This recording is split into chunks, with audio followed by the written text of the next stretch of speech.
Welcome into our new college football show, Across College Football. And of course, we are going to be talking about Florida State, Florida, and the Georgia Bulldogs all season. And hopefully someone at the end of the season come out with a national championship. All three of our local teams looking real good. We'll start with the Florida State Seminoles. They beat Alabama 31-17. They're hosting East Texas A&M this Saturday at noon. But first, FSU moving into the AP Top 25 this week at number 14. Yeah, how about that? Hey, I know that was painful for you to speak about, Alessandra, because they did that to Alabama. But man, what a win for Mike Norvell and company. We had our photographer, Jacob, down at the game last week, and he said it was one of the most surreal, unbelievable, emotional environments he's ever been in. So I can imagine what it was like for Florida State fans, not so much for Bama people.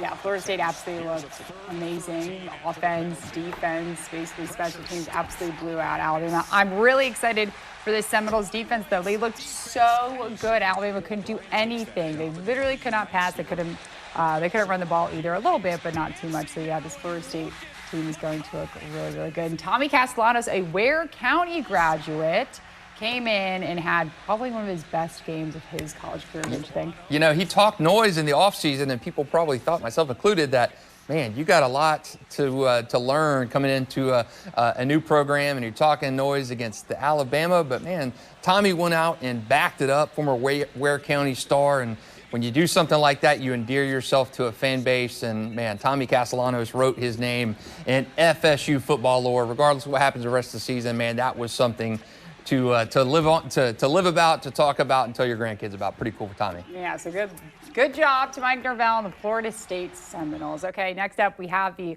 Georgia Bulldogs. They beat Marshall 45-7. They host Austin Peay on Saturday, 3:30 p.m. Georgia moving up one spot in the top 25 to number 4. Yeah, hey, good to see it. The Dogs are kind of my adopted team, and you lose Carson Beck and Gunnar Stockton time, and I don't know. You got to give Gunnar a little bit of a leash, and he's going to learn. He's going to be fine. But a good start for Georgia.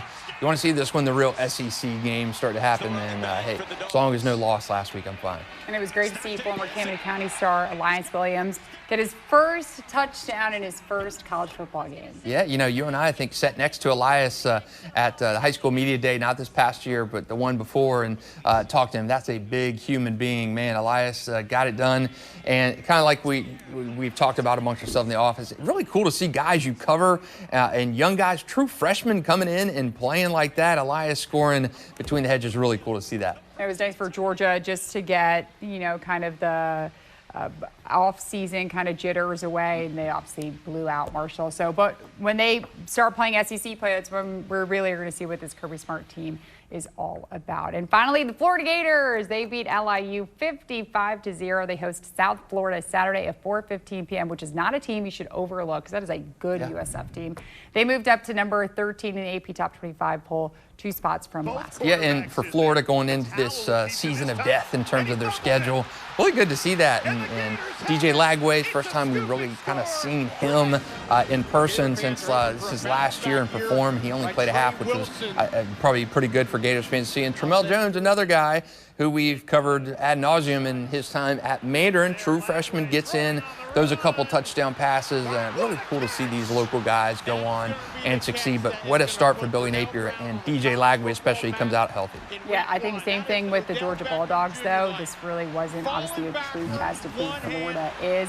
When they start playing maybe even this weekend, actually, when they play South Florida, we'll see who this team really is. But I think what a blowout win for the Florida Gators. Yeah, all the state teams taking care of business. Miami too, right? Yeah, Miami. Also, Carson Beck. Yeah. He looked great again. Yeah, he looked great this past weekend too. Sunday night they played.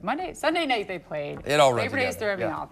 Yeah, so 1 week of college football down. Obviously, it's nice to see all of our teams in the top 25, and hopefully they can continue that this season. But thanks, Justin, and thank you for watching Across College Football. Have a good night.